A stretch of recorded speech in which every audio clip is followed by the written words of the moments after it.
Eny ary dia ampifaliana indray no iarabanantsika rehetra fanaraka tsy tapaka ny televizionnakabe amin'ny teny ity faly indray izay mandroso ny tokantrano ao miaraka amin'ny fandarana vaovao be izay efa fantatritsika ihany moa ao anatin'ny fandarana hoe inona no marina. Izay no lohahevitrintsika androany ao anatin'ny lohahevitra fa ao anatin'izay dia misy hevitra manokana izay hojerentsika eto androany mikasika ny amin'ny hoe atsipoko amintsika ety am-piandohana ilay lohahevitra hoe hiteny sangina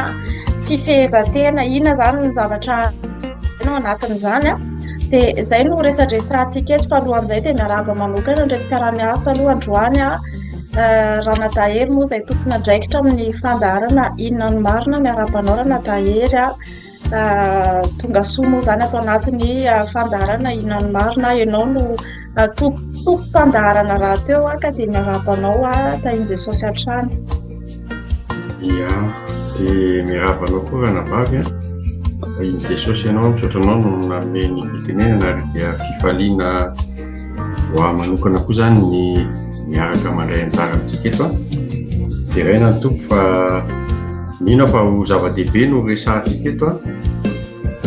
ka manatena zany fa ny fanamasina ny tonga fatanantsika amin'izao fandarana izao. Ia dia miarabanao dia miaraba ihany koa ny Ranata Victoire moa izay hitantsika foana izy matetika izy any amin'ny lafiny teknika any fa androany izy somary miakatsatrehatra satria maro ny zavatra izay fampizarana araka ny lohahevitra izay fanaroso tamintsika teo miarabanao Ranata Victoire mivantana avy any Belgique avy any fiadanany tompo ihany koa na sy ny ankonanao Ia, mbola miarahaba ny mpanaraka ny AKTV moa milalazao zany fandarana ny marina zao dia miarabanao koa ny Gastraka. Ia, miarabanao eo ihany koa ny journaliste izay miara-miasa amiko androany misy any Tanty Elia izay efa hitantsika ao ambadimbadika ao izy dia kopakopan-tanana ho anao fiadanana Tanty Elia tonga soa ihany koa ianao tanatin'ny fandarana. Ia dia misy moa ny any amin'ny kolisy any izay hany ambadimbadika any misy any Ranadafaly any ambadimbadika any pasteur any ampanaovana mission izy amin'izao fotoana izao ary hiditra mivantana eto any izy raha tsara ny fifandraisana avy any Liban moa zany dia hiditra mivantana amintsika eto any izy fa alohany hidirantsika ao anatin'ny fandarana angamba Ranadahery dia tsara averiko any aminao ny fitenenana fa mino fa manakambara betsaka ianao androany fa dia alohany hidirantsika ao anatin'izay tsara raha tombokontsika amin'ny alalan'ny vavaka angamba dia ameko anao Ranadahery ny fitenenana ho fanikafana ny amin'ny vavaka sy avy hatrany dia tonga dia hiditra avy hatrany ao anatin'ny lohahevitrintsika izay araka lohahevitra voalaza teo hoe hiteny sangina fifehezantena somary kely ny fandarana fa misy zavatra goavana be amin'ny fona ao anatin'izany ka dia averiko any aminao ny fitenenana Ranadahery. Eny ary hiteny sangina hivavaka hiteny sa hivavaka mangina alonga mba hivavaka hitentsika mba ho reny rehetra mba iarahana fiombonana anatin'izany vavaka izany vavakantsika. Tompo Andriamanitra eo midera mankalazanao zay no izao fotoana izay no tantaninao izao ka tonga eto indray iona amin'reto reto namana tsy tapaka rahalahy sy anabavy ary tsy miona irery zay fa ianao no mampiona anay satria ianao no tompony izao fandarana izao raha misy rona telo ianao mivory amin'ny anaranao dia ho ampovoany ianao zany fanatrehanao masina zany mihitsy Jesosy no tena hoe anandratanay ny voninahitra ao satria ilay mpanjakany mpanjaka ilay tompony tompo ilay Andriamanitra ny Andriamanitra rehetra ilay tena tompony lanitra sy ny tany sy izay rehetra ao aminy tomponay no manatrika anay ankehitriny. Misaotra tompo satria ho fiderana ny anaranao no antony anaovanay an'izao ary ampahalalana ny marina ihany koa satria ianao no marina, ianao no lalana fahamarinana ary fiainana dia ianao no atolotra eto Jesosy ny teninao no asandatra eto satria ny teninao no lazainao hoe izay alokon'ny vavanao dia fanasy fiainana te hivoky amin'izany fanasy fiainana izany zay Jesosy ary izany no tiana hizarana ny teninao eto mba ahafahanay mivoky mampitombo ny fanahinay, ny fahalalànay, mampitombo ny finoanay satria ny finoana dia avy amin'ny fianonan'ny teninao ihany koa dia misaotranao zay tompo satria ianao no nandamina ny zavatra rehetra. Tsy tanteraka izao fotoana izao raha tsy ny fanamasinao no nitarika azy. Fantatray fa ilay fahavalo dia miezaka ny amingana foana tsy hatanteraka ny zavatra ho atao aminao kanefa ianao tompony teny farany dia isaoranay manokana ianao sa ianao natotosa izao fotoana izao. Apetraka eo am-pelantananao ary mba mampifitarihan'ny fanamasinao mihitsy Jesosy izay rehetra ataonay eto. Fantatray fa na nivavaka sandratray aza dia mbola ianao ihany no mitarika amin'izany ko deraina isakala zay ny anaranao satria tsinotsinony zay raha misaraka aminao fa mandresy fandresena miampy fandresena kosa raha miaraka aminao tompo dia manantena zany fandreseny zany zay eto eo am-pelantananao ny ametrahana an'izao fotoana izao. Aoka tena ahita zava mahagaga indray zay Jesosy eo amin'izao fotoana izao ary sandrata mihitsy voninahitra ao fa izy ataon'ny fahalemenay no hita tompo misaotra raha eo amin'ny Jesosy Kristy tomponay sy mpanjakanay. Alléluia. Amen. Amen. Amen. Ya dia arak'ilay thème moa zany raha nadahery hoe inona no nahatonga anao nisafidy manokana ny oloha hevitra hoe hiteny sa angina. Somary ohatrany hoe mystère any zany fanontaniana zany hoe hiteny sa angina fifehezan-teny. Inona no nahatonga anao nisafidy manokana an'io alohan'ny idirantsika lalindalina angambany dia tsara ambaranao hoe tolotsaina napetraka ny tompo taminao tamin'ny alalan'io lohahevitra io. Voalohany indrindra aloha dia ny firafitry ny mahaizy antsika dia misy afatra sahady. Ny firafitry ny mahaizy antsika zany hoe manana maso anankiroa tsika dia manana sofina anankiroa, manana vava anankiray, manana tanana anankiroa ary tongotra anankiroa. Raha hatreo fotsiny no resahana dia efa milaza zavatra be eo mikasika an'izay hoe hiteny sa angina. Zany hoe raha mangina ianao dia dikan'izany miaino dia manana sofina roa ianao miaino be da be zany dikan'ny anankiroa. Ary manana maso anankiroa ianao raha mangina dia mandinika be da be zany ianao, fandinihana be da be sy fiainona be da be no tokony ho firafitry ny natiorantsika. Fa ny vavantsika anankiray dia tsy tokony hiteny be da be zany tsika fa hiteny vitsy nefa mafonja ihany koa. Ary tsy nitsika no miteny fa ilay Andriamanitra tokana no hiteny satria tokana ny vavantsika. Zay no mahatonga miteny tompo manao hoe mandehana zao herinao zao, mandehana fa zany amena zay hiteny eo amin'lohanao ataony amin'izany foana mpanompony. Izany hoe rehefa fehezintsika aloha ny vavantsika dia fivezatena lehibe aloha zay fa io vavantsika io zavatra tena fitaovana kely dia kely nefa maharava zavatra be da be ary mila fehezintsika io vavantsika tsy hiteny betsaka. Zany koa tsy hoe homona fa hiteny kosa ny voninahitr'Andriamanitra. Dia izany firafitry zany aloha misarika voalohany amin'ilay hoe alao tsy dia miteny loatra araka io sary io fa miaino be da be, mandinika be da be, ny tanana anankiroa aoka hifanampy be da be, ifandray tanana tsy afaka miaina irery, ny tongotra anankiroa mandehana ety sy aroa fa izy mijanona ao amin'ny rindrina efatra fa tsy mitsahatra ny tompo mandao hoe mandehana ny amin'izao tontolo izao. Atao mpianatra ny olona rehetra, atao mpianatra ny firenena rehetra, mandehana mandeha foantsika. Zay no nanarahan'ny tompo antsika fa angina tsy dia be teny loatra fa vitsy ny tenitsika tokana ny vavantsika. Hatreo aloha zany no hitenenako voalohany fa tena nahasarika ny eritreritro ihany koa dia ity voasoratra eo amin'ny Matio 5 ny andininy fa 7:30. Angamba azo lazaina mihitsy hoe miainga kely eo amin'ny ny andininy fa 9:30 le izy fa 7:30 dia mbola mitohy dia fa 7:30 ka hatramin'ny fa 3:70 angamba izy zay ary tsy zarery no atao hoe amelabelatra n'izy io fa eto koa misy rahalahako zay tena efa vonibonina mihitsy hanampy fa tsy afaka miasa rery mantsy fa nalefan'Andriamanitra mandeha tsoroa foana ampianany dia farafaratsy misy anankiroa nefa tsika eto anankiefatra. Inona indray moa no tena tadiavintsika fa itsika anankiefatra eo dinidinika ambany tafitrano dia mino fa andeha lavitra izao fandaharana izao sy izao resaka an'izao ary apetraka eo am-pelantanan'Andriamanitra mihitsy fa raha efatra tsika dia efa mitonga isa sahady fa vazatany efatra no miaino antsika amin'izao fotoana izao. Azy rery ny voninahitra angamba tonga dia ameko anao ihany aloha ny resaka aloha andaminanao azy satria anao moa mpandamina zao amin'izao fotoana izao. Ranabavy Chantal dia voninahitra an'Andriamanitra. Misaotra anao amin'izay zavatra anao zaranao zay raha nadahery satria tena misy zava-miafina tokoa anatin'ity fiainantsika ity zany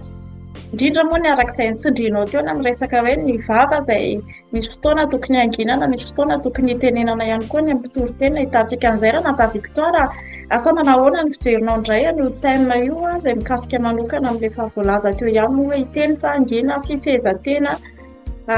misy zavatra manokana ve napetraky ny tompo ihany koa anatinao fanazavanao mikasika ny thème izay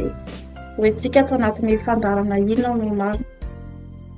Ia, atsika raha nava Chantal tena zay mihitsy. Za zany tena matoky sy mino fa matoty thème ty tonga androany miantefa amintsika tsirairay avy tena misy afatra tiany tompo ampitaina amintsika na tiany mbola ampatsiahivina na mafisina amintsika hoe misy fotoana tokony anginana dia misy fotoana tokony hitenenana. Efa nitenenanao ihany moa izy tao amin'ny mpitoroteny satria indraindray raha ohatra ka azafa indrindra no mpitoroteny yes sa mpitoroteny dia misy fotoana tena miteny mihitsy ny tompo hoe mila miaino fotsiny atsika fa tsy miteny aloha mangina amin'izay fotoana zay zany dia misy fotoana tokony hiteny atsika dia zany ena moa mipetraka ny fanontaniana hoe hiteny ve sa angina satria io fanontaniana io zany mipetraka amina circonstance maromaro mety misy zavatra hitantsika amin'ny fiainantsika mety misy zavatra iainantsika mety misy situation iainantsika dia mipetraka amin'izay le fanontaniana hoe inona tokony ataontsika manoloana ny zavatra miseho tokony hiteny ve tsika amin'ireny zavatra reny sa tokony angina ary zay indrindra no velabelarinay sy rahalahy hery eto moa amin'ny alalan'ity tenin'Andriamanitra izay hita ato amin'ity Matthieu ity dia hojerena moa izy ity jerena hoe inona marina ny tena tokony ataontsika inona ny tena tokony toepontsika kristianina sy ny etsika tokony horaisitsika amin'ny alalan'ireny zava-miseho ireny dia zay aloha ny avy aty aminarana va Chantal dia veloko aminao fitenena. Mankasitraka anao koa amin'izay fanazavana noentinao izay ny journaliste taty ery moa mihina fa efa manana fanontaniana maromaro izy izay ho apetraka aminareo mikasika an'ity thème androany ity ameko azy avy hatrany angamba ny fitenenana amin'ny fanontaniana voalohany izay ho apetrany dia ameko anao avy hatrany taty fitenenana satria indrindra na ny fitenenana misy fanontaniana magnitsikitsika anazy sady fanontaniana mety hoe tsy napoizina koa ngamany izy ity ao anaty soratra masinao misy ao amin'ny Timoty faharoa toko faharoa 5:7 dia manao hoe fa mandava ny fanontaniana daladala fa tsy misy antony satria fantatrao fa mahatonga ady izany. Tsy nijerevako loha izy moa ilay miteny frantsay tsy nijerevako fa hoe fa mandava ny fanontaniana daladala ny fanontaniana hoe manahoana hoe tokony hamaly ve tsy tokony hamaly sa tena hoe tsy maintsy ilaina ve mamaly raha misy toe-javatra zany amin'ny hoe fehezana ny vava mety mandrara mety manimba mety manafitohina mety mampisaraka mihitsy ary fa itony fanontaniana ataoko ve dia hoe karakory ny fanontaniana tokony tenenina sa anao mihitsy tena tsy miteny dia hitantsika eny izay mivokatra ny hoe fanginana dia fanginana ohatra ny amin'ny alina ohatra ny fanginana amin'ny saina dia tsisy valiana ilay izy fa valo ho azy eny azonareo hoe tsika tenena hoe fanontaniana mandava ny fanontaniana daladala fa tsy misy sao dia lasa tsisy antony izany c'est pas la peine dia hoe tokony angina ve zany sa tohizana ihany misy situation misy discussion sa ahoana marina tsara be le fipetraka ilay fanontanianao raha tena mihaino tsara ilay fanontanianao dia mahatakatra hoe inona zany ny atao dia angina foana zany raha misy zavatra rehetrarehetra misy tokony lazaina dia angina. Le voalaza teo moa le hoe fa mandava ny fanontaniana daladala hozy izay tsy misy antony. Ny fanontaniana adaladala izay tsy misy antony matetika tsy hoe ny antony moa resana zany raha miresaka antony sy atao hoe adaladala tsy hoe le antony zany misy antony hoe mitondra anao amin'ny fandrosoana ve mitondra anao amin'ny fiainana ve sa fanontaniana fotsiny entina ampiady olona misy olona misy tian'izany ary le raiky alary moa ny ao ambadika le raiky alary tena zany mihitsy ny tiany zavatra tsisy tikana le dia alefalefa ny ampiadiana zay mahafinaritra azy mampiady manakorotana foana manapotipotika ny asa tanan'Andriamanitra zany na ny zavatra ny fonon'Andriamanitra rehetrarehetra zay foana moa nataony hatramin'ny voalohany fa tsy hita tena détail am'izay tsika fa ny zavatra tena horesana dia hoe misy ny atao hoe mandava zany dia tsy teny zany tsy hamaly zany nefa Andriamanitra zany Jesosy indrindra zany dia mampianatra foana fa misy foana non verbal zany hoe mamaly foana zany ianao na tsy miteny azy fa ny vavanao no fehezinao zany hoe na mamaly ary ianao fa misy zany non verbal na tsy miteny azy misy olona na tsy miteny azy izy ne miresaka izy ohatra raisy fotsiny zany raha misy olona mifampijery ny tsy miteny izy angariany fotsiny ny olona iny dia efa raikitra rafitra ny ady mangarika fotsiny zay zao dia efa tsy non verbal zay mangarika fotsiny na mototra fotsiny na manao tare ratsy fotsiny tsy miteny zany kanefa efa mamaly sady zay fa Jesosy ny tena tiany resahana indrindra raha miverina amin'le toko izay mifanaraka amin'ny resahanao ihany le toko fahadiminy amin'ny Matio ny andininy fahasivy amby telopolo hatramin'ny fahatelo amby efapolo dia miresaka mihitsy izy hoe ny tena tiany aseho zany dia le votoatiny avy hatrany dia tena le hoe mpitsiriko zany ny voamasiny zany hoe tena mpitsiriko mihitsy tena votoatiny resaka hoe ny tena tiany Jesosy asehony dia hoe zay zavatra miseho ivelany hitanao eto na non verbal io na teny mivoaka amin'ny vavanao ary io dia vokatry ny ao anatinao dikan'izany zany akina betsahan'ny fozy ny tenenana zany hoe dikan'izany zany dia hoe ny ady voalohany anie dia tsy hanivela mihitsy raha Jesosy zao miteny manao hoe ny fanjakan'ny lanitra dia hoan'ny dia rombahana hoan'ny violence izy ny tenin'Andriamanitra amin'ny teny vazaha rombahana zany hoe ao anatinao zany misy violence ao anatinao zany hoe le misy tianao atao amin'ny manofonao dia toerinao amin'ny sitrapon'Andriamanitra dia izay no violence misy eo amin'ny mpanompon'Andriamanitra misy eo amin'ny kristianina le ady ao anaty ao ny tena ady fa ny aty avelany vokatra sisa zany hoe le ady tarihan'i Jesosy ianao dia le any anatiny zay no mahatonga anazy hoe oka aloha zay mainka any vava fa aoka ao anaty eo aloha taterao le fandresena ao anaty zay foana zany ny afatra atao raha miteny zao izy hoe maso iny zany dia amin'ny voaheninareo eo izy voareninareo izy eo amin'ny andininy fahavalo amby roapolo hoe valo amby telopolo hoe maso io moa zany niraisiny tamin'ny tao amin'ny efa voasoratra amin'ny Deutéronomie zany toko fahasivy amby folo ny andininy faharaiky amby roapolo hoe maso aina solon'ny aina tanana solon'ny tanana tongotra solon'ny tongotra zany ny resahana zay le atao hoe loi de talion zany tamin'izay fotoana zay zany hoe rehefa mamely an'izao anao dia atao mitovy amin'iny ko ohatr'izay ko zao foana zay foana fandeha valiana foana renareo zay ozy izy zay ny eo amin'ny andininy fahatelo amby folo efa renareo voalaza hoe maso nify solon'ny nify dia miratoiziny io amin'ny election dia hoe mitena ny tanana solon'ny tanana ny tongotra solon'ny tongotra aina solon'ny aina fa iza kosa hoy eto amin'ny andininy fahasivy amby telopolo milaza aminareo hoe aiza manohitra zay manisy ratsy anareo ino zany ny tena hoe resany voalohany aiza manohitra zay manisy ratsy anareo dia aveo zany ataony amin'ny atsipriany zay teny zay aiza manohitra ny manisy ratsy anareo ataony amin'ny atsipriany nazovina rovo mamely tamaina ny takolakareo akavana na tilory azy koa ny anankiray ary zay te hiady aminareo dia ka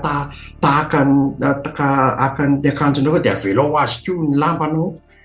ary nazovino anery anao andeha maily ray mandehana miaraka amin'ny maily roa omeo zay mankataka aminao fa izy ilozana mihitsy zay tsy sarotra tenena dao zany tsipriana izy fa le zavatra le teny voalohany tenenina dia hoe aza manohitra zay manisy ratsy anareo zany hoe raha misy manisy ratsy anareo zany aiza manao an'io la loi du talion io hoe maso nify sy olo nify fa tsy zay ny ampianaran'i Jesosy fa mangina aloha ataovy ny ady ao anatinao matohatra vita le fanoerana zany hoe le violence ao anatinao zany hoe le tianao atao le nofo amin'ny maha-olombelona anao le vieille nature ozy fitenena de miady amin'iny ny tenin'Andriamanitra zay ampianaran'i Jesosy dia ampitoeriny zay dia atateraka ao anatinao sy ny fanekenao ny sitrapon'Andriamanitra zay marary amin'ny maha-olombelona kanefa mahomby satria mitondra tena fahandresina. Eto zany izy raha miteny manao hoe nazovina zozo mamely tahamaina ny takolakareo akavanana dia atolory koa ny anankiray. Tsy dikan'izany akory dia hoe iny mifelaka tahamaina dia pafy dia mitefoka dia meo koa ny ilany dia tafo. Tsy dia tena zay loatra ny tiany tenenina fa amin'ny fototra any amin'ny teny Hebreo sy ny teny Grika ilay izy dia miteny hoe ity le hoe akavanana ity raha misy mamely ny takolaka akavanana zany dia akavanana milaza ny atao hoe ny maizy anao, ny tena hoe mamely ny autorité anao, mamely ny honneur anao mihitsy zany le olona. Mety tsy mamelaka izy fa solona le mamelaka zany amin'ny akavananao dia tena hoe ao amin'le tena ina maizy anao mihitsy zany manala baraka anao, tena ny zoanao mihitsy ny kitikitihana. Zay mihitsy ny tena tiantenenina dia omeo azy izy dia ozy izy omeo takolaka dia omeo azy atolory azy ny anankiray zany hoe le anankiray tsy le le hita maso aminao iny hoe tia ny maizy fa itodila mosy izy meo indray ny anankiray zany hoe miodona ianao, miodona ny dikany zany hoe miodina lalana aiza mamely azy, aiza manohitra zay manisaka, aiza manohatra azy, aiza mamaly azy ny dikany mbola mijanonao anatin'ny aiza manohatra zay, aiza mamaly azy fa ahodina le ahodinina tsy voatery mihitsy hoe miodina mangarika koa ianao fa zany hoe aiza miditra amin'izay resaka zay zany fa eo mihitsy no asehoy fa manana ny sotoavina tsika kristianina. Le sotoavina tsika dia sotoavina zay tsy mamaly zay atao amintsika fa tonga mamaly foana ilay fitiavana, mamaly foana n'ilay tokony tohina amin'ilay olona na dia ohatra azy le olona misendoatra be ka miteny ratsy aminao dia nikaroanao foana aiza no anehoako ny fitiavako ny tiany ka hanaitra azy. Raha ohatra ianao ataoko hoe opainy dia tsy mamaly ianao amika fa mbola manasoa azy ihany. Ary zay zavatra zay manaitra zay ny tediavin'i Jesosy ao ataontsika. Ny zavatra mahavarinana dia zao hoe tsy nahita tsika hoe iny Jesosy ny fialana ny tamaina dia nomeny indray ny anilany. Marina izy fa voafelaka izy teo amin'ny azo fijaliana fa tsy misy hoe nomeny indray ny ilany. Tsy zay le zavatra aseho. Fa Jesosy zany rehefa milaza zavatra anankiray izy dia iainany le izy avy eo asehony atsika hoe ity fa nataoko le izy. Raha nijerentsika zao izy teo amin'ny azo fijaliana raha eo tonga dia ahitana azy hoe raha zanak'Andriamanitra ianao midina eto dia ampidina eto koa zahay, raha zanak'Andriamanitra ianao dia zao eo izy zany ohatrany hoe antsi-antsiny tsy miteny izy tsy mamaly asehoany foana ny voninahitr'Andriamanitra. Dia tiana lazaina zany hoe rehefa misy fotoana koa mangina mihitsy izy satria misy fotoana izy tsy miteny mihitsy teo amlohan'ny plato izy tsy miteny mihitsy izy nankiny izy fotoana dia misy niteny kely fa rehefa miteny izy dia milaza foana filazana fitoriana na maneho ny voninahitr'Andriamanitra. Dia matoa zany zay zavatra ny iainany dia tsy vita nyteneniny tamintsika fa ny iainany dia isika kosa manaraka an'izay. Ny mpampianatra zany tsy vita mampianatra teoria fa ny iainany le izy dia tanteraky ny connaissance iny omeny atsika. Ohatrohatr'izay zany ny tiako resana fa raha toy izy atsika zao dia mbola tanteraka foana le hoe nazovy mamely anareo dia aiza manohatra azy fa nataony amin'ny antsika izy angamba mbola afaka misy namako ato afaka mbola manazava ihany koa amin'le ambon'ireo hoe manamarina zay fa voalaza izay. Asana mahavaly ny fanontaniana vavy zany na mbola apitsika dia izy tia moa didinika ambany fafitrano ka miresaka mataontsika na mety anampy ihany koa na vavy. Tsisy ambaratsiny fa dia ny fananasina mampiteny eo zany hoe ina no tokony atao, amaly sa tsy amaly, anohy sa tsy anohy, amenany raha mino fa manakambara ihany koa Ranata Victoire amin'izay fanontanianao zay mety manana zavatra azo lazaina ihany koa izy dia ameko anao avy hatrany Ranata Victoire ny fitenenana. ia fanamafisana ny efa nyteneniny rahalahy hely moa zany momba nyity tenin'Andriamanitra atao amin'ny Matthieu 5 ty manomboka mandiny 7:30 ka hatramin'ny 7:70 dia tena misy toe-po, misy zavatra mihitsy tena tiany Tompo ampitaina amintsika amin'ny alalan'ireto ohatra maromaro. Raha jerevantsika ilay mandeha moa ny tenin'Andriamanitra eto misy ohatra vitsivitsy ary raha jerena amin'ilay hoe maha-olombelona amin'ny maha-fony ko antsika, misy zavatra indraindray tena tsy naturel amintsika mihitsy ny fomba fiseho fa ny tenin'Andriamanitra moa miteny eto hoe ndahovaka itsika ny tenin'Andriamanitra naran'i Jesosy. Ny tenin'Andriamanitra zany eto izy miteny hoe taloha tamin'ny Exodus izay le loi de talion ifaniresahana teo, le hoe maso solon'ny maso ary nify solon'ny nify. Raha nisy nanao ratsy atsika zany dia tena hoe valiana tahaka neny mihitsy. Fa miteny ny tenin'Andriamanitra eto Jesosy mihitsy miteny hoe aza manohitra izay manisy ratsy anareo fa nazovy mamely tahamaina ny takolaka ankavanana atoroy avy ny akavy. Misy toe tiana ampitaina amintsika ary izay indrindra le thème sy le titre ny fandaharantsika androany le hoe hiteny sangina. Avy aiza moa ny ahafahantsika midesidy, avy aiza moa ny ahafahantsika manapa-kevitra hoe hiteny na angina. Misy fifehezan-tena ao anatintsika ao, misy vokatry ny fanahy ao anatintsika ao ahafahantsika manapaka hoe hiteny za manoloana an'ity zava-misy ity na hangina manoloana an'ity zava-misy ity. Tena manome ohatra tena concret Jesosy eto hoe raha misy mamely tahamaina, efa nazavaina rahalahy teo moa le izy. Dia ny tiako tohizana zany amin'ity amin'ny 1:7 ity misy hoe ary nazovy no hanery anao handeha maily iray mandehana miaraka amin'ny maily roa. Nazovy no hanery anao handeha maily iray mandehana amin'ny maily roa. Mbola miverina amin'izay contexte zay hoe mila manana an'le fifehezan-tena antsika. Dia tohizany moa izy amin'ny 3:7 ity tsy toriteny akory natao eto manazava an'le thème dia hoe mantiavana namanao ary mankahalany fahavalonao. Ny zavatra angatahany Tompo amintsika zany amintsika tsirairay avy kristianina amin'izao vaninandro zao tena mandeha manao mihoatra noho izay tokony ataontsika. Raha mangataka ny anankiray ilay olona dia omeo anankiroa. Raha manao ratsy anao izy anehoy fitiavana, anehoy izay faharom-po ao anatintsika zay indrindra moa ilay maîtrise de soi, ilay fifehezan-tena. Raha iverina amin'ilay tenin'Andriamanitra teo amin'ny resaka maily iny zany anazavako anazy dia avy eo averiko aminareo moa ny fitenenana dia tamin'ny taloha zany tamin'ny fotoanan'i Jesosy fatatsika moa tamin'izany nisy Romanina nanjaka tamin'izany dia miaramila Romanina anankiray zany manana fahefana tamin'izay fotoana izay hoe mangataka amin'ireo olona civil amin'ireo olon-tsotra hoe manampy azy mitondra entana mandritra ny maily anankiray moa zany kilomètre iray sasany. Dia raha ohatra mitondra entana mavesatra zany miaramila Romanina dia afaka manery olon-tsotra hoe avino manampy anao mitondra aty dia manana obligation ianao farafahakeliny 1 kilomètre sasany. Dia Jesosy amin'izay miteny hoe raha misy mangataka anao an'izany ataovy indroa mihitsy mba anina mba hanehoanao anazy hoe tena ataoko ampitiavana le zavatra.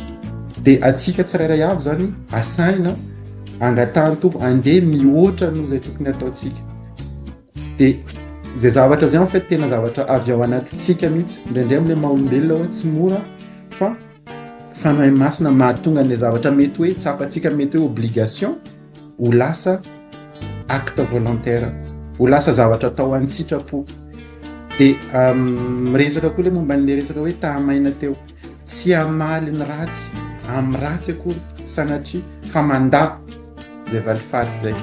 mandany izay hoe mety eritreritratsy zay fa misafidy fiadanana. Ary izay indrindra no mahatonga antsika eto indraindray hoe misy fotoana antsika tokony mety hoe tokony hiteny nefa misafidy ny hangina mba hahazo ilay fony hafa, mba hahazo ilay fony le olona mety hoe nanao raha antsika satria indray amin'ny alalan'ireny mahatonga ny olona miteny nisy réaction andrasany nefa hafa mihitsy no zavatra hoe nataontsika zany. Dia za mahita zany ary zavatra tena tsapako amin'ity tenin'Andriamanitra tena fiantsoana antsika tsirairay avy mba hiditra anatin'ny fahasoavan'Andriamanitra zay aneho fitiavana amin'ireo manodidina antsika indrindra ho an'ireo olona izay manao ratsy antsika. Mankasitraka dia averiko aminareo ny fitenenana. Mankasitraka anao Nata Victoire amin'izay fanazavana metonao izay ihany koa. mahaliana be moa ty thème androany ty raha nadahery satria tena hoe mila manana maîtrise de soi zany ny zanak'Andriamanitra anankiray manoloana ny hoe hiteny sangina. Nefa moa dia misaotra ny tompontsika satria fanomenantsika ny fanahy masina izay afaka mametraka ny maîtrise de soi io anatin'ny olona anankiray hoe misy fotoana afaka hitenenana, misy fotoana anginana. Arak'ilay voalazany amin'ny mpitoroteny moa izay efa nilazaintsika teo any, misy ny fotoana hitenenana dia misy ny fotoana anginana. Ao anatin'izay nefany dia le arak'ilay fanazavana Nada Victoire teo hoe tena le ilaina ny fanahy masina zany manoloana n'ity thème ity satria amintsika zanak'olombelona fotsiny dia raha ohatra zao hijery an'ilay taloha tsika arak'ilay voalaza amin'ny Exodus ny maso solon'ny maso, nify solon'ny nify. Rehefa namono dia tsy maintsy vonoina koa, rehefa nanao an'izao dia tsy maintsy atao an'izao ihany koa. Fa Jesosy zany tena nitondra zavatra spesiala mihitsiny hoe tsy izany ny atao hoe fitiavana, fa ny fitiavana dia misy fotoana zany mila manana discernement. Ohatrany hoe raha fahazahoakan'ilay fanazavana nentinareo teo zany zao dia hoe misy situation anankiray ohatra izany hoe mila manana discernement zany ny tsirairay avy hoe amin'ity zavatra ity ve za hiteny sa angina, dia ny fanahy masina no mibitsika an'izay zavatra izay hoe mangina ianao. Za zao misy fotoana zao ohatrany hoe misy situation somary tena mafimafy mihitsy ilay izy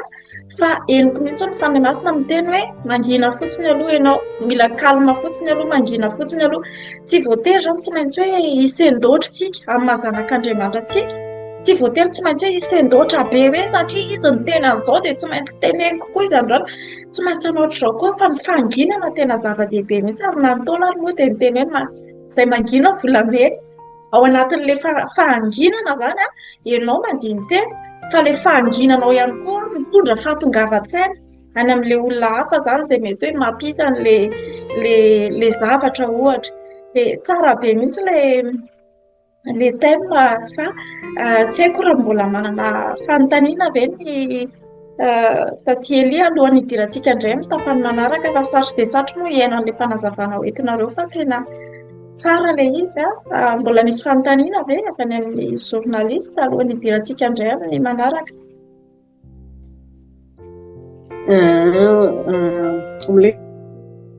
Famehezana ny lela moa zany dia misy hoe mila fahendrena mba tsy mananganady dia nakely amin'ilay hoe le teo aloha zany. Amin'ny fomba ahoana no tena hoe fehezana ny vava na manana hoe tsy tokony saindoatra sy ny mitrôtrôtra fa sy ny fifehezana ny vava amin'ny ohatra misy hoe ohatrany lainga ohatra, lainga kely anaronana na iarovana olona. Ina marina ohatra zao venaketsika ny tantaran'ny Abrahama, misy anabavika io izy raha tena marina izy zany demi-sœur nefa vadiny dia nandainga izy hoe vady. Misy situation anatin'ny fiainana hoe fiarovako an'ity olo ty dia tsy tenena loatra ny marina, somary arovana zany, arovana kely. Dia aiza ho aiza ny fipetraka izay manaona koa hoe tsy maintsy hoe raha ohatra ny ao an-toeran'ny avocat. Ny avocat moa zany dia mpisolom-bavan'ny olona nanao ratsy. Izay no tena betsaka indrindra zany olona nanao ratsy ilay olona. Na misy koa hoe erreur judiciaire dia arovany soit hoan'ilay olona mpanao ratsy ve dia arovana koa ve ina no tena ahoana hiaro an'iny olona iny ve nefa ny ahoana zany no atao? Ahoana zany no atao? Inona ny marina zany? Dia famelanao fadahery. Tena hoe tsara ilay fanontaniana raha tena manintona hoe tena tsara inona ny atao? Inona ny atao? Dia ny atao dia mijery aloha hoe inona ny nataon'i Jesosy raha izy ny eto amin'ny toerako. Izay aloha. inona ny tena marina ary dia hoe inona re no ataonay sy Jesosy fa izy ty afera koledianina zay zany le izy hoe tsy manapaka rery fa miara manapaka ny inona ary dia misy zavatra dinihana hoe mangina aloha zay aloha ny zavatra voalohany mangina aloha alohan'ny teneny fa tsy maiky fa raha vao maiky ianao dia lenao no mandeha voalohany fa mangina aloha dia mieritreritra ny Jesosy hoe tsy kesenao Jesosy hiaraka inona no ataontsika ahoana ny hevitrao zao no manjoana ahoana ny hevitrao dia efa tsy hitanao dia zany hoe za kosa Jesosy dia aleoko angina mihitsy ahako raha tsy ianao mihitsy manoro aho raha mbola tsy mahita hevitra avy any aminao dia angina zay aloha zany aloha dia efa fanginana le izy zany a misy fotoana anginana ny antony dia zao raha fantatrao fa mitady ny herinao ny andeha fa tsy mahita tenin'Andriamanitra ianao na tsy mahita ohatra fitarihan'ny fanamasinao aminao dia alao mangina aloha misy fotoana anginana misy fotoana hitenenanao ny mpitory-teny teny dia rehefa hiteny zany ianao dia oka tenin'Andriamanitra no teny zany hoe oka teny izay omban'Andriamanitra izay nerahanao nanaiky tamin'Andriamanitra raha ohatra kosa zao hiteny zavatra kely eto misy ohatra hoe lainga zao ohatra moramora mahatateraka zavatra raha hiteny zavatra aminao zany tonga dia zavatra niainako ny resahako tamin'ny zananao ny nationalité frantsay dia nangataka nationalité frantsay dia ny vadiko zany misy fotoana natsangany dadabeany dia ny fananganany dadabeany satria misy fotoana zany lozany rainy izy dia natsangany dadabe zany ao anatin'ny kopia soram-piakonana zany ao aminy zany misy hoe natsangany dadabeany ny dadabeany hoe any Madagasikara izy eto dia ny aveo zany rehefa ampiditra dossier satria ny dossier ny mivady miaralefa rehefa ampidirina le izy dia fantatra mihitsy fa taloha misy kopia zany misy kopia tamin'izany ny tena tsy mbola kristianina dia misy kopia voafafa le kopia tonga avy a Madagasikara zany tena tsy misy an'le fananganana zany hoe somary osoka zany hoe misy kolokolo zany tao anatin'izany dia kopia naterahana zay tsy misy an'io dia raha iny zany ny atolotrao anatin'ny dossier dia malamina ny tantara tsisy resaka satria ny dadany aty fa eo salamy zany dia zay mivady efa amina kristianina dia tsy asiana mihitsy laingalainga na mafy aza manjoa amin'izany na atao hoe misy na olavina ary io zavatra io na iny tsy maninona fa ny lainga tsy ataontsika dia iny zavatra natao le kopia taloha misy an'ilay fananganana ny dadabeany nalefa dia rehefa nalefa iny dia mitaka ny fanjakana frantsay hoe andana indray ary makany tribunal any efa fantatra fa zay ny mpandeha maka tribunaly any Antananarivo indray dia averina mihitsy io zavatra io dia avoaka daholo hoe adoption simple plus adoption zany hoe lasa compliqué be zany hoe miempotra indray zany le fanaovana izy tsy manino zany sitrako Andriamanitra sy raha ikote le izy ka nefa ilazany marina alao ny marina satria zay zany ny fanarana tamin'i Jesosy hoe raha tsy Jesosy ahoana ny atao ny marina Jesosy fa za no omba an'io dia tanteraka le izy atao hoe niazo ny ataoko hoe 2 mois fotsiny ane le izy avy eo zay ny eritreritra fo ela be nefa 2 mois fotsiny le izy dia mivaly dia zay zany le hoe fiarahana amin'ny Jesosy rehefa miara manapa-kevitra ao anatin'ny fahamarinana ianao na tsy takatry ny sainao azy dia aneo zava-mahagaga foana izy ahoana moa ny zavatra nataony tamin'izy namoky ny olona 5,000 inona nataon'le mpianatra izy le mpianatra efa hariva ny andro roy ihany reo raha le fasomody ihany reo efa avofokisana tenin'Andriamanitra teo nitory-teny teo Jesosy dia roy ihany rehefa fariva ny afa-tsy Jesosy azahoany mety hanao zavatra fitapitaka zany hoe alefasina azahoany vokisinareo reo iosy izy mahatsy an'le mpianatra vokisinareo zay ke tsy manana ninoniny vokisinareo hoe inona ny anananao azan-dranondreo tsy mofo dimy ay mety aty ary mety aty ho izy zany hoe rehefa tena tapidalaka le zany ianao aoka tsy andangy aoka tsy ambomboatra resaka na andamindamina andreo olona reo na salam'izao hoe zao ampandrogisa anao kobaka ambavandreo fa zao rehefa tsy takatry ny sainao tsy takatry ny ampelantananao dia atolory ahako ary dia zay zany izy mitodika any amin'i Jesosy ianao dia izy amin'ny olombelona azy keo Andriamanitra izy sady olona dia asehony antsika hoe mitodika any amin'ndray izy mangataka misaotra dia hitombo amin'ny fahagagana izy zavatra dia tokony ohatr'izay foana zany raha mitady fahagagana ao amin'ny tompontsika dia mandeha amin'ny fahamarinana na dia mampitahotra aza le fahamarinana rehefa tanana tsy maintsy mandeha tsy maninona ny tahotra normal naturel fa ny fahagagana kosa super normal eo ampelantanan'Andriamanitra. Dia izay zany le izy a, tsika mitady ny fahagagana super normal ny tediavintsika satria tsika miavaka. Ary ny tenin'ny tompo hoe ny fanjakana izay misy ahy tsy fanjakana eto amin'ity zao tontolo zao ty, fa raha ny fanjakako eto amin'ity zao tontolo zao ty izy efa nandeha daholo ny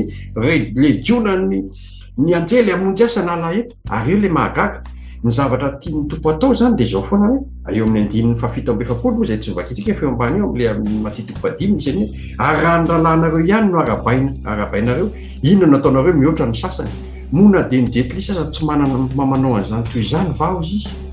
aoka ho tanteraka ianareo. Zany hoe mila manao zavatra miavaka zany tsika, mihoatra ny maha-olombelona tsotra amin'ny ao anatiny atao hoe fitiavana ihany. Na dia tena hoe mihoatra azy izy tsy maninona fa anamarika foana fa miavaka tsika. Satria tsika natao hoe masina zany miavaka, navahana, mizapara. Zany tena hoe raha ohatra zay le resana ty, raha misy asaina manao maily ray ianareo dia ataovy maily roa ampitiavana. Magaga anazy zany ny olona raha mpanaovana maily ray mihisitra hoe mafy ty manjo aty terena, nefa ianao ampanaovana maily ray dia vita le maily ray dia osy ianao alao ampiko ndray raha mila olona ianao ataoko maimaimpona mitondra an'izy ity. Gaga le olona mpaniraka reo hoe mba olona hafahafa koa hafa kely sady manampy ahy ihany le izy mety amiko, nefa hafa kely fa inona reny manosika an'ity olona ity atonga an'izany. Eo ianao no milaza hoe zany hoe manana ny sotoavina maha-kristianina anahako, ny antony anaovako anao an'io. Misy ny olona ataonao an'izany miresana azy dia gaga izy fa inona dia fahoana ny ataonareo, na dia ny asa ataonao fotsiny azy dia eo ianao miteny hoe zany kristianina. Za zao misy fotoana nazako anareo hoe contrôleur taloha, zany contrôleur zany misambotra le olona tsy mandoa any ireny, dia fatratrako le olona dia mitomany le olona matahotra tsy vola be no aloha, dia mbola tsy mitomany koa izy dia efa nisaiko nandeha hoe efa velako nandeha dia mindana amin'izay ianao mandeha dia gaga be izy nefa kara-panondro nefa any amiko efa azoko dia efa manina azy nitaona dia hoe zao aiza manao an'izao ianao fa fantatrao fa saika nandoa vola be ianao, tsy mifanena amiko foana ianao fa androany ianao mifanena amin'ny olona anankiray izay mamotsy anao. Fantatrao hoe ny antony amitsorako anao tsy fantatro izy kristianina ny foko no miresaka aminao fa kristianina zay eo amin'izay fotsiny dia efa miavaka ianao. Dia le kristianina tafiditra ao anatin'ny lohany dia izay fotsiny dia efa mitondra hafatra. Izay zany mahatonga hoe inona no ataonareo mihoatra zay ngamba zany le fanontaniana vavy moa inona fa toetra lasa lavitra be azy zany sa fa voavaly. Amin'ilay hoe angina sa hiteny sa tsy hiteny manoloana le hoe fiarovana ny olona miaro an'le olona ay amin'le hoe le izy zany fahamarina atao hoe misy koa ny atao hoe avocat du diable, misy ny atao hoe avocat du diable, tsy hanao avocat du diable. Ny avocat zany mpisolo vava zany ny tena hoe mpisolo vava zao tontolo zao matetika mety hoe alao atao an'izao kely ambambariny foana le anina mba le olana hoe ny avocatsika Jesosy dia tsika zany tena hoe le izy zany tokony hoe mandeha amin'ny fahamarina foana. Ianao zany rehefa avocat ianao zany ataoko hoe mety avocat kristianina, misy avocat kristianina dia ny asa ataonao zany mandeha amin'ny fahamarinana, tsy miala amin'ny asanao ianao zao tokony ataonao dia ataonao le izy. Ataonao le izy ny zao raha mambotsitra olona na contrôleur tamin'izany ka mambotsitra ny olona tsy midika zany hoe tsy manao ny asa koa fa tadia fa ny contrôleur agent commercial de contrôle koa ny anarany, zany hoe misy commercial ao anatiny io, zany hoe rehefa misy éducation ao anatiny io fa tsy répression foana ka tsisy madiso an'izany ataoko zany. Ary raha ohatra koa misy satria souverain koa moa tsirairay contrôleur souverain tsy misy afaka maniry azy hoe ianao tsy maintsy manao fa souverain izy izay mahasermenté anazy. Dia tiako lazaina koa zany ny reny avocat reny tokony afaka mametraka foana izy fahamarinana ataoko raha kristianina izy fa izy tsy afaka miteny izy hoe meloko le olona anankiray dia afaka miteny izy hoe meloko tokoa izy tompoko, fa rehefa nibabiko izy tato nandiny teny izy mba mangataka izay mba ahena ny saziny. Mihina moa maharatsy an'izany tsisy laingy zany fa tsy andeha hiteny izy hoe tsy meloko izy tompoko fa marina izy nefa fantatry le avocat fa namono olona nakalaka fa tena meloka tokoa izy tokoa fa tena tsy tompony tena izy tamin'iny fa tena nandinika tokoa izy tena nandinika aloha fa tsy andainga koa fa mba resaina lahatra koa le anankiray mandinika fa tsy hoe le anankiray mbola zirzira ivoaka eto dia ataoko avoeniny ataoko nefa mangataka mba hopotsorona dia ianao hiteny ery ananareo hoe mibabaka izy tompoko marina ny lazaina fa tenenina fotsiny Meloko afaka teny hoe za hiaro anao fa mibeba ianao fa za tsy afaka niaro anao fa ny marina ihany mba zay ka nefa tsy nety kosa kely nataonao ataovy amin'ny toeranao ary ny nataonao io ny zavatr'olona nangalarinao fivelomany mahoana kosa ny tsy hanao an'izany dia ahoana ny nataonao raha mba ianao ny tatrany io dia ohatrany hoe miresaka ohatran'izany ohatrany nataony tamin'ny Davida anie le mpaminany Natana ny teny iny le hoe nisy salabizao dia avy Davida hoe ataoko an'izao ahoana kosa zany fa tena mendrika nataonao sy ianao any iny ohatrany hoe mampibebaka olona izy zany teo Davida voatoka saina hoe aizato koa kay tsy mety ty nataoko ty fa novonoiko le namako le mpanompoka le tena ofisieko sy le manamboninahitra be tena mba ty anay novonoiko ankalako amin'ny Batseba dia ohatran'ireny zany le hoe tairina zany le olona na dia avokany azy ianao le meloka foana izany hoe na ny tenantsika izao aza nisy zavatra tsy mety nataontsika dia fitadidio fa na Andriamanitra zany milaza antsika hoe tsy mety ny nataonao miaika ianao fa tsy mety akoa fa misy conséquence foana le zavatra hoe misy conséquence kosa koa Andriamanitra kosa mitondra anao ho amin'ny fahatsarana avy eo fa ny zavatra tsy mety nataontsika marina fa adinony ary tokony ho adinontsika koa fa melohany anadinontsika azy sy ny anadinony azy dia tokony ekentsika mihitsy fa tsy mety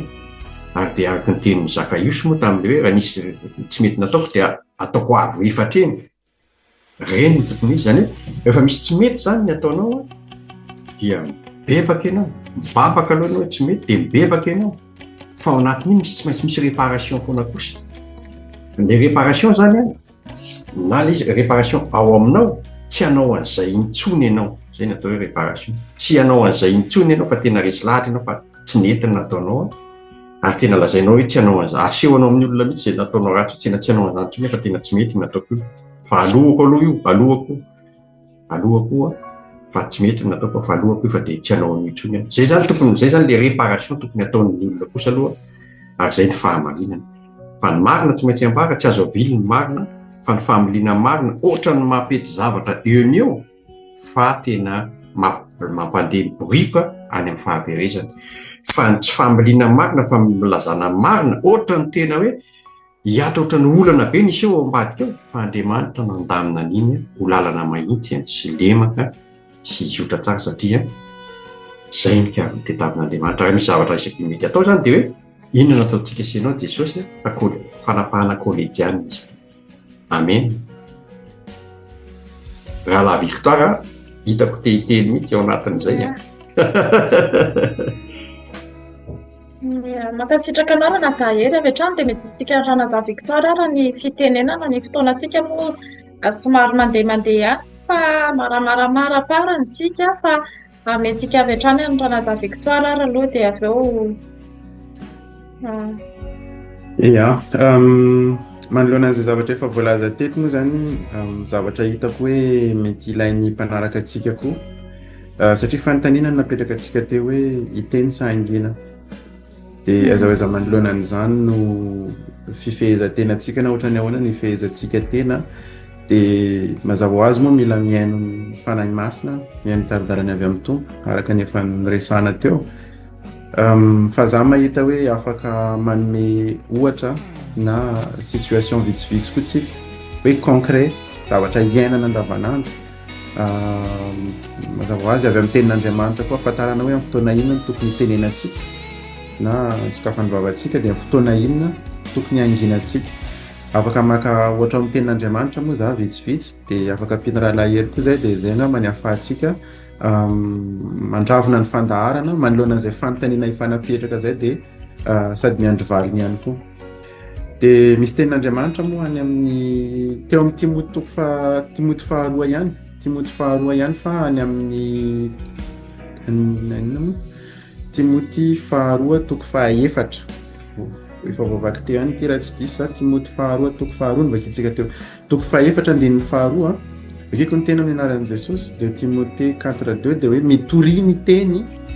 mazoto na amin'ny fotoana na tsy amin'ny fotoana mandrese lahatra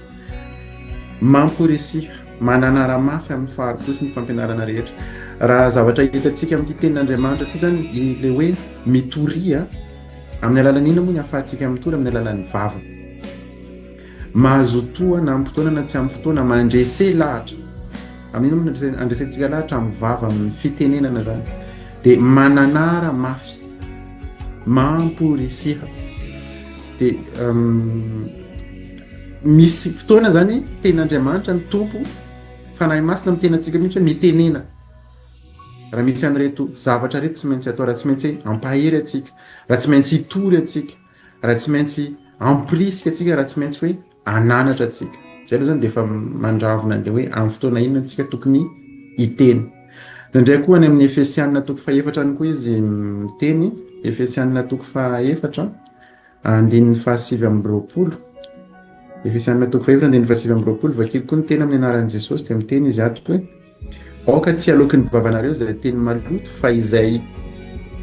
ho fampandrosoana araka izay anaovana azy mba ahazoany miaino fahasoavana. Raha fitentsika zany le hoe amin'ny fotoana inona tokony hiteny raha hitantsika hoe mety ampahery ny hafa le izy. Tsy handratra ny hafa mazava ho azy fa hitondra ny hafa hiakatra bebe kokoa anatin'izay hoe refiaram-panahy zay. Indrindra ahatonga ny hafa anatina bebe kokoa ny tompo. Amin'ireny fotoana ireny tena asaina, tena irahan'ny tenin'Andriamanitra mihitsy atsika, irahan'ny tompo mihitsy atsika hoe mitenena, manokafa vava. Dia nefa amin'ny fotoana inona izy tokony hitenenana mbola amin'io tenin'Andriamanitra efa nitenen'ny tately moa izy teo ao amin'io Timoty hoe amin'ny fotoana inona tsy tokony hamaly, amin'ny fotoana inona tokony handà, tena tsy hiteny mihitsy ao amin'io Timoty 2 io, Timoty 2 le toko 2 le tenin'Andriamanitra nijerevantsika teo io, andininy 4:20 miteny izy ato hoe ary tsy mety raha miady ny mpanompon'ny laso ie Timoty 2 toko 2 andininy 4:20 hoe tsy mety raha miady ny mpanompon'ny tompo fa ho malemy fanahy amin'ny olona rehetra mahay mampianatra mahalefitra. Dia ny teny misy teo hoe mandava. Andraso zaraintsika ny teny izy ty mandava ireo izay fanontaniana tsara ohatra nahoana moa le tenin'Andriamanitra teo raha lahera azafady indrindra. Le tenin'Andriamanitra tena maniraka hoe mandava ny fanontaniana ohatr'izay le izy teo fanontaniana adaladala mety mahatonga fifandirana na mahatonga ady. Voilà, ngasitraka indrindra. Mahatonga misy zavatra zany ao, mahatonga fifandirana. Raha mety misy idiran'ny fifandirana, raha misy idirany ady dia tonga dia mandava. Dia atsika moa zany manana an'izay hoe discernement zay, manana an'izay fahatakarana zay hoe inona zavatra mety tokony hampiady eto. Satria indraindray le zavatra voakan'ny vavantsika iny mety hoe fatatsika mety handratra ny hafa, nefa indraindray mety tsy fatatsika fa mety mandratra ny hafa koa. Ary amin'izay fotoana zay nefa lasa mihidiny ao amponin'le olona dia lasa manalavitra n'le olona amintsika le izy, indrindra lasa manalavitra n'le olona amin'Andriamanitra. Dia izay indrindra tokony ahafahantsika, tokony ahaizantsika mahafantatra hoe tokony haingina aza amin'ity fotoana ity na tokony hiteny za indrindra fa raha ohatra ka manana fo maratra atsika. Zay zany tena zavatra tena hitako hoe manandanja tokoa raha vao atsika maratra na atsika marary na atsika mety hoe mafana ny fotsika amin'ireny fotoana ireny tena tokony hangina mihitsy aloha. Satria indraindray mety hiteny zavatra nenenantsika, mety hiteny zavatra tsy assumentsika amin'ny fotoana iny satria no ny émotion. Dia misy tenin'Andriamanitra moa teny amin'ny zanany amin'ny ohabolana toko 7:20, ohabolana 17:27. Dia omeko anao avy eo ny fitenenana raha lahery manohy anazy. Ohabolana 17:27 miteny ny tenin'Andriamanitra ato hoe izay mahimbava, zay le hoe mangina, izay mahafihimbava no manam-pahalalana ary izay mahatsindry fo no manan-tsaina. Dia tena ilayntsika mihitsy zany amin'ilay maha-kristianina antsika ny fahafantarantsika amin'ny fotoana inona zany tokony hiteny, dia amin'ny fotoana inona zany tokony hifehy tena na hifehy ny vavako sy hitsindry ny foko ahatonga ahy ho manam-pahalalana araka ny tenin'Andriamanitra eto amin'ity ohabolana ity sy ho anan-tsaina araka ny sitrapon'Andriamanitra. Dia averiko amintsika ny fitenenana ankasitraka. Dia fahamenan'ny zana-bahery avy hatrany ny fitenenana. Tena feno dia feno ny zavatra nazavain'ny lalahy Victoire teto. lavitra rehefa mangina dia tena mamperitreritra be rehefa miteny izy dia tena miteny zavatra tena afonja be izy. Dia izay dia efa endrika sady tena hitantsika hoe ohatr'izay ny tokony izy. Misy fotoana tokoa mangina ary misy fotoana tokony hitenenana. Raha hitenenana ny voninahitran'Andriamanitra amin'ny fitiavana dia tokony hiteny. Raha te hitaraina mafy amin'ny tompo ianao dia tokony miteny amin'ny tompo koa ianao. Misy manko ny atao hoe miteny amin'ny olona dia miteny amin'ny tompo. Tokony miteny amin'ny tompo koa ianao satria raha nandalo Jesosy indray mandeha andeha hiakatra izy dia nandalo izy dia nisy jamba anankiray Barthélemy izay andeha hiteny hiantso anazy satria efa enikeny no momba an'i Jesosy. Dia nisakana ampian'izay mangina ianao fa iza miteny ianao fa iza miditra amin'izany ianao fa tsy mangina ianao fa mbola sahirana izy mantsy. Dia tsy nangina io rangahy io fa vao maizy nikikika be hoe tompo Andriamanitra, tompo Jesosy tena zanaky Davida, natsony mafy. Dia rehan'i Jesosy dia nierika izy hoe atsovy izy akaty. Aingana ianao fa miantso anao ny tompo izy mpianatra be. Izany hoe misy fotoana mihitsy izany ianao mila tsy mangina ihany koa saloha fa tena rehefa ho an'ny fampandrosoana ny fanjakan'ny lanitra ao aminao aloha dia tokony tsy angina ianao indrindra fa ho an'ny hafa. Saingy mila mitandrina tokoa izany araka ny tenin'ny Rahalahy Victoire teo hoe indraindray ianao maratra, mety indraindray ianao tsy amin'ny forme ihany koa na dia hoe tsy maratra mivantana fa misy olona toy izany hoe tena hoteneniko an'i Jesosy ty olona ty, tena mila an'i Jesosy ty olona ty fa hoteneniko an'i Jesosy ty olona ty. Dia avy be ianao eo mila mandinika tsara hoe tarihan'ny fanahy ve za sa tarihan'ny tenako. Fa matetika raha tarihan'ny tenantsika dia indraindray mety le heverintsika ho tsara ataontsika mety hanafitohan'olona. Ka mila mitandrina foana zany ny zava-dehibe zany dia hoe isaky ny teny tsy teniko no entiko fa tenin'Andriamanitra. Dia tsy maintsy angatahako amin'ny fanahy masina, tsy maintsy angatahako amin'Andriamanitra iny satria anazy ilay teny. Fa tsy ny teniko izy dia izahako no ampiasa ny teniny amin'ny saosiko na amin'izay tiako anaovana azy na ny saiko. Fa kosa mangataka hoe tompo feno ny fanahinao, tompo tario fandrao teninao tika andrao miteniteny foana ako mpanaovana azy fa tena tokony ataoko tsara mihitsy izy ty eo mba fitaria ary tsy zavatra tsara fa tsy ny fitaria fanahy masinao. Dia aoka mihitsy ianao Jesosy no tena hoe anomboatra anahy mihitsy amin'io, tsy za mihitsy ny tafenao mihitsy mety fa ataonao fantsona fotsiny rehefa andeha hitory ianao tsy zany koa tsy hoe eo ampiresahana amin'olona dia hiteny an'olona mangina aloha anao za mbola miresaka amin'ny fanahy masina fa aiza miandry kely eo aloha anao, tsy zay koa ilay izy fa milohany dia efa miomana ary indray tampoka ilay izy dia mila fanginana dia ao anatinao dia lasa ianao io zany milohany ny voahanao ao an-trano. Io moa ilay misy an'ilay vao mifo vao maraina ako Andriamanitra satria izay zavatra rehetra ataoko tsisy ho lavorary raha tsy izy aloha mitondra. Dia raha andeha hivoaka dia hoe tompo raha misy olona andeha fasanao anahy hitory dia aoka dia efa fenonao miloha Jesosy dia ianao ny ampiteny ahy fa tsy za mihitsy. Dia hitanao fa rehefa mifanena amin'ilay olona ianao dia ozy ianao tia ilay olona zany dia fantatrao mihitsy fa tarihan'ny fanahinao indraindray zavatra tsy eritreretinao alahatra ny voalahatra tsara mihitsy eo amin'ilay olona. Ary zay zavatra dia zava-mahagaga mitady zava-mahagaga tsika fa isan'andro isan'andro mahagaga foana eo Andriamanitra. Ny ahy zany ny tena tiako resahana dia eto amin'ny isika olombelona indraindray somary ataoko hoe miavonavona dingana tsika kristianina azy na eo amin'ny fitiavana an'Andriamanitra azy tsika dia miavonavona. Ohatrany tiako lazaina zany milaza foana tsika hoe zako tian'i Jesosy ahako ary Jesosy dia na ho amin'ny fahafatesana za manaiky za tsy manaiky mihitsy fa tena za dia tian'i Jesosy efa natramin'ny fahafatesana azy dia ity aho za tsy maintsy amin'ny heriko manontolo mihitsy nitiavako an'i Jesosy. Io ilay kristianina tahaka amin'ny Petera io ny tena no alefa ny heveriny fa izy no tian'i Jesosy tsy ampy mihitsy ny fitiavanao amin'Andriamanitra, tsy ampy mihitsy. Fa raha vao manao an'izay ianao dia avonavy koa nataonao fa aoka ho fantatrao fa maha kristianina anao. Ny kristianina zany dia tsy olona miteny mihitsy hoe za kristianina satria tia be an'Andriamanitra aho, tsy zay mihitsy. Fa ny kristianina dia tokony mifiteniny dia hoe izaho kristianina satria tsapako ny fitiavan'Andriamanitra tamiko. zay zany ny tompony izy mahatsapa ny fitiavan'Andriamanitra taminy atao hoe tena kristianina. Resy lahatra fa noho ny fahasoavany, resy lahatra fa noho ny fitiavany, fa raha izy rery ama kristianina azy ratsy izy. Rehefa mahatsapa an'izay zany le olona, zay le jolahy teo amin'ny hazo fijaliana, tsy miresaka izy le anankiray tonga dia tsarova rehefa tonga any amin'ny fanjakana. Iny dia efa miteny zavatra be hoe ratsy aho,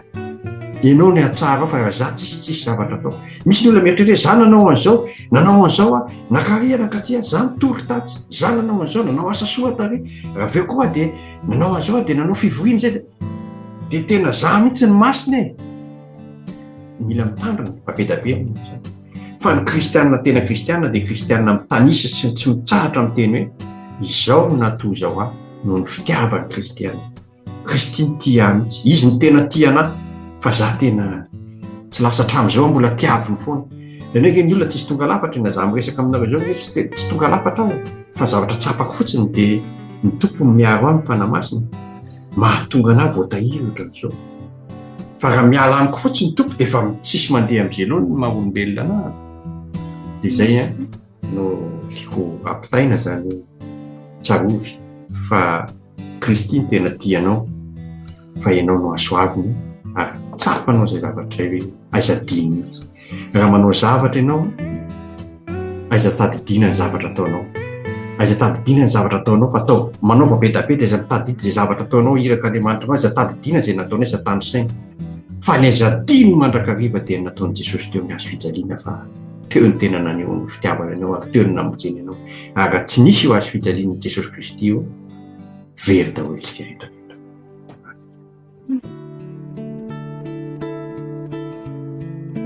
Ia, mankasitraka Ranatahery sy Ranata Victoire ny amin'izay famidinana azo lazaina hoe famidinana ary mafonja kokoa, mafonja ihany koa izay teny hoentinareo izay. Misy remarque kely fotsiny ity Ranatahery tao anatin'ny zavatra nazavainao teo hoe misy fotoantsika mila tena mandinika tsara alohan'ny tenenantsika zavatra amin'ny olona. Misy tenin'Andriamanitra mihitsy amin'ny Galatianao milaza hoe raha misy olona hozy izy zava-dehibe zany le nitenen'ny Ranatahery teo hoe tena mila ilaina mihitsy le hoe mandinika tsara ao amin'ny tontolo ara-panahy zany ianao alohan'ny tenenanao. Dia misy tenin'Andriamanitra amin'le Galatiana toko fahaeninao milaza mihitsy izy hoe raha misy olona hozy izy azo notatsinahy dia atsanganinareo izay manana ny fanahy amin'ny famorana izy. Izany hoe zava-dehibe mihitsy le famorana, famoram-panahy mazava ho azy le vokatry ny fanahy. Teo moa ny vehivavy tsara dia niresaka an'izay vokatra avy any anaty izay toetra miafina any anaty izay. Dia tena hoe amin'ny fotoana izay anirananao araka le voalaza teo, misy fotoana afaka miteny, misy fotoana tsy miteny, fa misy fotoana kosa zao ohatry hoe satria zao raha le Galatiana io jerentsika dia amin'ny teny français moa izy miteny hoe quelque faute, fa amin'ny teny gasy izy miteny hoe azona ota, zany hoe nisy fahotana tsinazy dia tsy voatery hoe hijery fotsiny an'izany tsika, nefa ny araka le voalazanao teo Ranatahery hoentina hanasoavana ny hafa ihany koa le fitenenantsika zany. Dia tsy voatery hoe angina fotsiny zany raha ohatra ka mahita anao hoe tafalatsaka tao anatin'ny faute ahako nefa nijerena fotsiny. Zay zany zao eo anaty fian'i Jesosy dia tsy mety zay, fa ianao izay manana ny fanahy hozy izy, zany hoe ianao izay efa miditra ao amin'ilay tontolo ara-panahy, mandalina tsara, mandinika tsara, mamakafaka tsara, mamadibadika tsara impitony lela vao miteny dia atsanganinareo izay manana ny fanahy amin'ny famorana hozy izy le olona. Donc zany tena zava-dehibe mihitsy izay hoe ilaina le fandinihan-tena alohan'ny itenenana. Zay zany ny azoko amidi-pitinana angamba Ranatahery fanampiana an'izay voalazanareo teo. Mentsika ihany koa taty Elisao dia mbola manana famidinana kely izy fa zay zany tena zavatra goavana be azontsika anzaraina tato anatin'ity fandarana. Inona ny marina, hiteny sa angina? Dia androany zany tsika mahafantatra tsara hoe amin'ny fotoana manahoana no tokony hiteny, amin'ny fotoana manahoana no tokony angina, amin'ny fotoana manahoana no tokony hitory, amin'ny fotoana manahoana no tokony anampita zavatra. Satria tsika zany tsy afaka nijerijery fotsiny satria aleoko mangina fa izy nanao an'izao dia avelako any izy zany. Fa aleo zany tsika tena hoe misy fotoana tena hoe raha hitanao za ohatra zany fa ao anatin'ny zavatra tsy araka ny sitrapon'Andriamanitra, na hoe nisy zavatra nahalavana any ohatr'izany ka fantatrao dia teneno amin'ny fananarana ao amin'ny tompo hoe raha vavy misy zavatra nataonao ohatran'izao ohatrany tsy dia mety loatra amin'ny famorana mazava ho azy fa tsy hoe satria ahako manana fahefana afaka miteny anazy dia miteny izay tiako ilazaina fa tena mila makafaka tsara zany tsika hoe amin'ny fotoana manao ahoana no tokony hiteny amin'ny fotoana manao ahoana no tokony hangina dia izany rehetrarehetra izany nefa dia tsy ho vitantsika amin'ny herin'ny tenantsika fa tsy maintsy mila ny fanahy masina mazava ho azy mila fifandraisana be dia be amin'i Jesosy mba hahafahantsika zany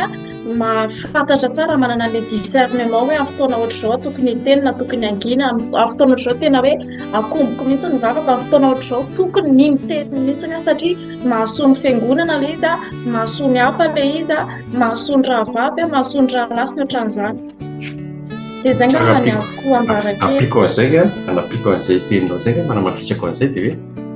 hoe tokony hiteny sa tsy tokony hiteny na hoe hiteny amin'izy izy mitenenana izy zay manko hiteny amin'Andriamanitra sa hiteny amin'ilay olona ary hiteny amin'ilay olona ahoana ny fomba hitenenako azy fa Andriamanitra aloha teny voalohany vao miteny an'ilay olona satria misy olona mantsy misy olona zany ohatrany hoe raha manana ady manokana ianao zay zany indray aloha zany hoe raha miteny izao zay le ataony hoe amin'ny famorana teo raha tsy ataoko amin'ny famorana raha tsapako fa tsy ho tapavoko mihitsy le famorana tsy hitako izay anaovana azy dia anaoko mangina satria izao raha miteny dia andratra an'ilay olona efa hitako avy hatrany aseho amin'ny fanahy masina saty fa raha miteny dia andratra an'ilay olona dia efa resy lahatra fa andratra an'ilay olona dia anaoko mangina fa tsy hangina fa hiteny amin'Andriamanitra hivavaka foana tsy hitsahatra ny teny ty hitanao fa marary ny foko Jesosy nikasika ny nanaovany ahy tena ianao no miteny fa izaho angina fa ianao niady ho ahy tena marino zany teninao zany Jesosy tena aoka ianao niady aho gaga ianao fa ampitson'iny miketriketrika le olona any dia izy manantona hoe tena diso atamin'iny tsy miteny akory ianao fa izy ny tonga dia resy lahatra hoe diso atamin'iny fa nataoko an'izao ianao fa rehefa tany atsinandra mihitsy ny saiko fa tena ny zavatra tsy nety nataoko taminao dia eo ianao manao hoe mamela neniko rahavavy fa tena tsapa tokoa zany fa nitondram-bavaka anao narary be anahy ny foko marina lazainao nataonao iny fa mivavaka ho anao mihitsy amaly alina ka dia misaotra ny toka fa nitarinao nakely dia ho fahafahantsika momba an'iny aiza mamerina intsony ohatrohatr'izay le izy asana ie dia veriko any aminao hitately iny fitenenana iny na zavatra azonao mety-pitiana na izay zavatra rehetra voalaza teo izay sao dia mbola manakambara ihany koa ianao meko anao avy hatrany fitenenana ary eny ary fametianako ny anjarako ny fitenenako dia hoe rehefa misy ny fazatra mifampiserasera amin'Andriamanitra tsika dia tsy mahavita miteny zavatra mihoatra ny zavatra tokony tenenina tsy mahavita miteny zavatra tsy ampitenenina tsika moa hoe mitady fihavanana amin'ny olombelona rehetra dia rehefa misy ny fanahy masina miaraka amintsika dia izy mialoha lalana antsika manokatra ny vavantsika misy fotoana hoe mangina ianao aloha fa anao azy niady izay marina mihitsy any Jehovah niady fa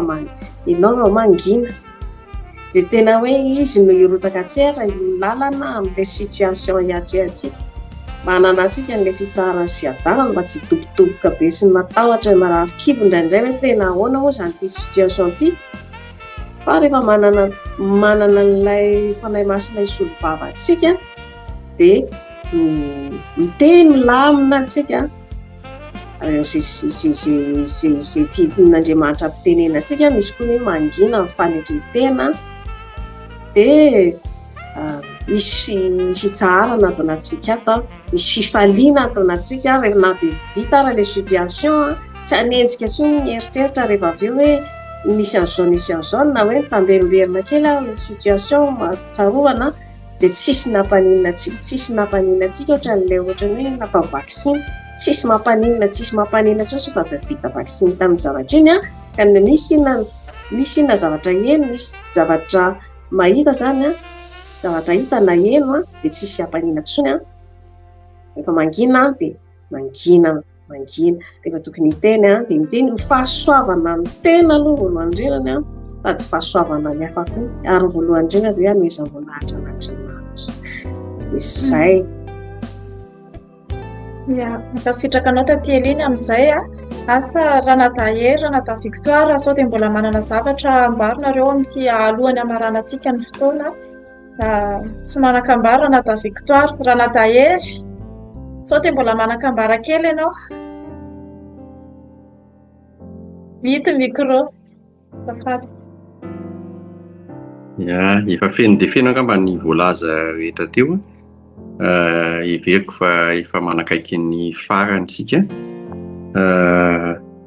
Ny farany resahako eto dia farany fandaharana. Nefa izany koa tsy midika koa fa tsy akaiky ny farany koa tsika, fa akaiky ny farany ny fiainana mihitsy tsika, na tonga ny andro farany tanteraka ho an'ny rehetrarehetra, na ny tsirairay avy koa dia efa manakaiky ny farany. Tsika miazakazaka makany amin'ny fahafatesana, vao teraka tsika dia efa makany amin'ny fahanterana, vao mbola teraka ny zaza dia efa miantitra mandra-pahaantitra. Dia miazakazaka izany ho any amin'ny fahafatesana izay milaza hoe hodiana any amin'indray. Dia fiheverako azy izany dia fotoanany mihitsy izao hiazakazahana. Tena hoe aoka ny vavantsika na ny fihetsintsika izay ambarakintsika dia tsy hanao afa-tsy ny sitrapon'Andriamanitra sy ny iraka nampanaoviny ihany raha azo atao. Aoka hitoetra betsaka ao amintsika mihitsy Kristy. Fa alao angina raha ohatra ka animba na hisakana na ampiempotra na atao hoe ampiadana ny asan'Andriamanitra, miada-pandeha, fa alao hiazakazaka mihitsy. Hatanteraka an'ilay tenin'ny namantsika izay i Paoly Apôstôly hoe nahavita ny fiazakazahako aho, dia mba hindrana an'izay tsika. Aoka ho vita koa ny fiazakazahantsika, fa ny fotoana fohy izay iainantsika eto amin'ity tany ity raha mihoatra amin'ny mandrakizay dia tokony hararotintsika. Hararoty ny andro azo anaova-tsoa. Ny soa indrindra dia ny mizara ny fahasoavan'i Kristy. Mizara ny Kristy ho amin'ny olombelona rehetra, mizara ny fahalalana ny Kristy. Tena mizara ilay fiainana mandrakizay ndraisintsika ho an'ny hafa ihany koa, hatanteraka ilay tiavany namanao tahaka ny tenanao. Raha ny soa indrindra ilay fiainana mandrakizay ny zarainao dia tena navita ny fiazakazahanao ianao eo amin'ny lafiny rehetra, eo amin'ny olombelona rehetra, na fianakaviana io, na olona mparay vodi-rindrina aminao io, manodidina, ny ampiasana, n'aiza lehanao, dia aoka ho fahazavana sy fanasin'ny tany foana isika. Rehefa mahatsiaro an'izay tsika dia efa zava-dehibe eo amin'ny lalana hitarihan'ny fanamasina tsika. Izay ngamba no azoko lazaina farany, fa dia apetrako aminareo indray ngamba ny famarana anambavaka anabavy. Kasitraka anao Ranata Hery amin'izay famaraparanana nentinao ihan'izay ihany koa. Voninahitra ny antsika an'i Jesosy irery ihany dia izay ihany koa ngamba no hoentsika manakatona indray ity fandaharana. Inona ny marinaro no jerentsika tao anatin'izay ny amin'ny hoe hiteny sangina mila manana fifehezan-tena isika. Voninahitra ny antsika an'i Jesosy irery ihany dia omeko ny Ranata Victoire ngamba ny famaranana ny vavaka. Vavakantsika. Ry Tompoandriamanitra Ray Aman-be Fity io, misaotra anao zahay raha eo ny amin'ny mbola nahafahana indray ny resadresaka teto Tompo, ary nampita an'izany hafatra ao izany tamin'ireto olona izay manaraka anay Jesosy maneran-tany. Misaotra anao ny amin'izao privilège izay mbola ahafahanay mitsidika ny tokantrano tsirairay avy, ahafahanay mampita an'izany hafatra amin'ireo mpanomponao maro samihafa Tompo malalo, ny amin'ny tokony ahafahanay mahafantatra amin'ny vinany tokony hitenenanay ary amin'ny fotoana ahoana ny tokony hanginanay Tompo. Aoka ny mba tena iaino ny fitarihan'ny fanahinao masina izay hanananay ilay discernement, ahafantaranay manatanteraka ny sitraponao Jesosy malalo, ahafahanay mampahery raha tokony hampahery, ahafahanay manome hevitra raha tokony hanome hevitra, ahafahanay mandresy lahatra raha tokony handresy lahatra, nefa ahafahanay mangina koa Jesosy, ahaizanay mangina mametena raha tokony hametena izay Tompo malalo. Aoka ny fanahinao masina, ilay mpitaridalana, ilay pampahery hitarika ny tsirairay avy, hiditra ao anatin'ny tena hoe volonténao, hiditra ao anatin'ny tena hoe sitraponao amin'ny fiainanay, mba ho voninahitry ny anaranao rery ny zavatra rehetra izay ataonay, ary mba ho tena vavolombelonao anay izay tsirairay avy izay nandray an'izany hafatra, izay nandray an'izany fampaherezana avy aminao izany. Ka dia ho anao rery ihany ny dera sy ny lazary voninahitra tokoa amin'ny anaran'i Jesosy. Amen. Amen. manome fotoanantsika indray amin'ny heriny tahaka izao miaraka amin'ny fandarana ho tonga anie ny fanjakanao izay rahantsika amin'ny pasteur Mario fa izay izany no azonao losantsika androany dia mandram-piona daholo tompoka tahiny izay sy paosy daholo amin'ny heriny tahaka izao indray miaraka amin'ny pasteur Mario tsika.